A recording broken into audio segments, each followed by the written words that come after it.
Assalamu alaikum warahmatullahi wabarakatuh. Ashama akkam jirtu hordoftoota chaanalii YouTube Abdulaab seetingii ajaa'iba bilbila keessanii irraa kan namni hundi seetingii kana beekuu qabu takka isinii qabadhee dhufeen jira shortikatii ajaa'ibaati. Namoonni baay'ee wanni kun maaliif akkas ta'e keessattuu power batanii yookaan immoo bilbila keessan cufuuf yeroo irra tuwitan gariin bilbila keessan cufuu dhiidee waa biraa fida. Bilbila kan ittiin cufnu kana waa 3-4 ittiin fayyadamuu dandeenya. Power batanii kana jechuudha. Power batanii kanarra yeroo tuynu yookaan immoo kacinaa irraa yeroo fayyadamnu seetingii dhokataa 3 yookaan immoo 4 irraa fayyadamuu dandeenya jechuudha. Kan namoonni baay'een ittiin fayyadamne garuu bilbilli keessan martinuu qabu jechuudha. Seetingii kana waliin ilaalla. Obboleeyyan chaanalii YouTube kanaaf haaraa taatan subscribe, like, share hiriyoota keessaniif gochuudhaan akkasuma barnoota duraanii mata duree video kana jala akkasuma mata duree playlist jala seenuudhaan barnoota duraanii baay'ee argachuu dandeessu. Waa'ee YouTube, waa'ee TikTok, waa'ee Facebook waan mara achi jala argachuu dandeessu. Isiniin jecha gara barnoota keenyaatti yeroo deebinu kara sadiin seetingii kanarra deemu seenuu dandeenya. Bilbilli keenya adda adda waan ta'eef gara sadanuu karaa ittiin seetingii kana argannu isinitti agarsiisa. Power batanii kana bakka lama argachuu dandeessu. Power batanii kana tokko cinaa katu ni argannu, tokko immoo ka gubbaa irraa bilbila keenya gadi haxoofne argannu jechuudha. Ka cinaa kana yeroo irra tuynu waa 3 itti fayyadamuu dandeenya. Wanni sadan kun maal inni isa jedhu waliin ilaallaa jechuudha. Kara sadiin waan 3 shortikatii 3 yookiin immoo seetingii dhokataa 3 ofirraa qaba wanni kun. Kana sadanuu waliin ilaalla. Power batanii kacinaa yeroo tuynu jechuudha. Yeroo irra tuynu akka inni bilbilli keenya hin cufamnes goone yookaan immoo waa biraa itti fayyadamuu ni dandeenya bakka sana waan biraa kaahuudhaan jechuudha. Kanaafuu seetingii isaa jijjiiruu dandeenya. Double click qaba. Seetingii lee kanaga irra seenuudhaaf tokko seetingiinuma bilbila irra seentu karaan tokkoffaa ittiin seetingii kana argattan jechuudha. Seetingii bilbila keessanii irra seenuudhaan gara gajjallaatti gadi bu'uun advanced feature yookaan immoo advanced waan jedhu arganna. Advanced feature jedha yeroo baay'ee advanced feature ka jedhu kanarra seenuudhaan arganna karaa tokkoffaa. Seetingicha qajeelchuun dura karaa ittiin irra seennu isinitti agarsiisu. Advanced feature kan erga seennee booda side key waan jedhu asirratti arganna. Side key kanarra tuqannaa jechuudha. Maaliif karoora keenya side key seetingii isaa sirreessuudha waan ta'eef asirra seennaa tokko asiin argannaa jechuudha. Karaan lammataa inni nuti seetingii kanarra irra dhufuu dandeenyu sirreessuusaa akkamitti akka sirreessinu walii ilaalla.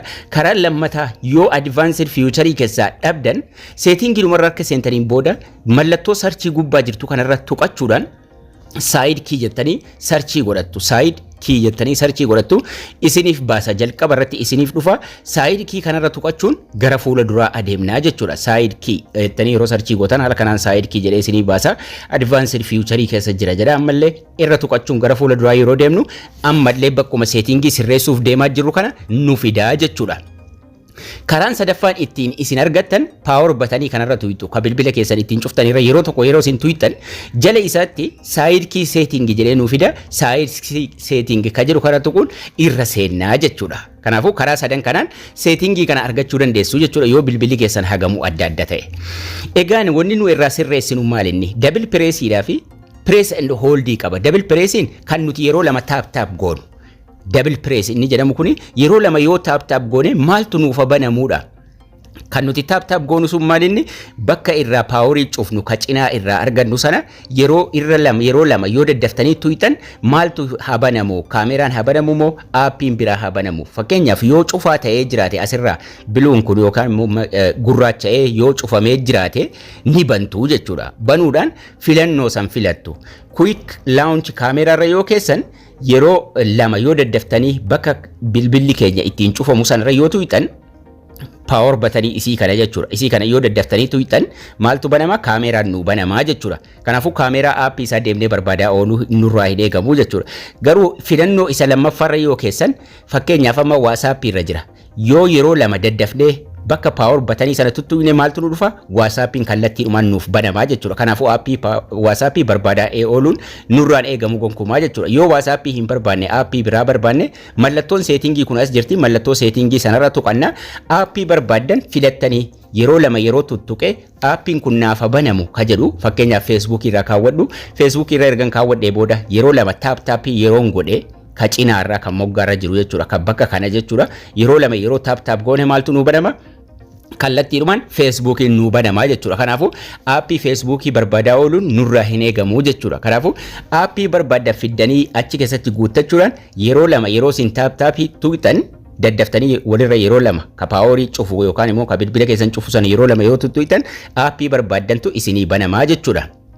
Press and hold it immoo yeroo dabarfannu namoonni baay'een bilbilli keenya yeroo paaworii san cufnu yookaan immoo irra tuynu bilbilli keenya dafee nuuf hin cufamu yookaan immoo filannoo bilbila cufii banii nuuf fiduu jettu. Sun maaliif akkas ta'e? Yeroo bareechitanii qabdan filannoo lama qaba innis. Week irra yoo jiraate week bexpire irra yoo jiraate filannoo kana jalaa jechuudha.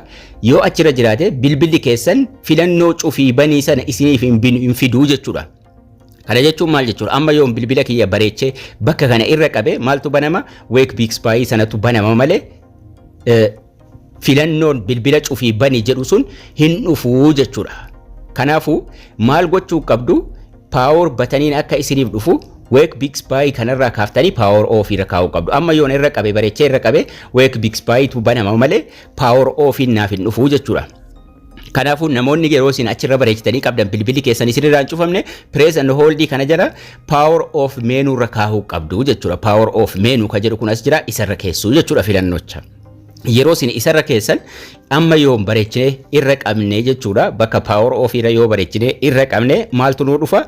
Ka cufii banii yookiin restart power off fi emergency tu nu dhufa. Asirra bilbila keessan cuftanii banuu dandeessu jechuudha. Kanaafuu settingiilee kana qajeelfachuun tokkoffaa shortcutii waan daftanii aappii yeroo mara daftanii argachuu barbaadan achirra kaawwachuun double click yookaan immoo tap yeroo lama gootu. Yeroo isin tap yeroo lama gootan aappii isin barbaadan sanatu isinii banama. Aappii san barbaadaa ooluu isinirraa eegamu. Lammaffaa warreen power off keessan isiniin dhufne yookaan dafee isiniin dhufne week bexpire irraa kaasuudhaan maalirra keessu power off menu irra keessu jechuudha. Namoonni baay'een kana rakkataa jiru bilbilli jalaa cufamee hin banamu jechuudha. Maaliif power off menu irra jiru waan ta'eef. Kanaafuu kana sirreeffattanii power off menu irra kaawwachuu qabdu. Asirraa cufuu dandeessu. Inni lammata gubbaa bilbila keessan gadi haxooftanii jechuudha. Gubbaa yeroo bilbila keessan gadi haxooftan gubbaarra power off ni jirti mallattoon isii achirras tuquudhaan bilbila keessan cuftanii banuu ni dandeessu jechuudha. Garuu settingii keessaa settingiilee kana qajeelfachuudhaan salphaadhumatti press and hold jara power off irra gubbaa irraa immoo aappii barbaadan irra kaawwachuun itti fayyadamuu dandeessuun isiniin jedha. Laayikii sheerii gochuun hin dagatina. Barnoonni keenya har'aas kana fakkaata. Haga barnoota kutaa itti aanu walitti deebinutti turtii gaarii nagayaan tura.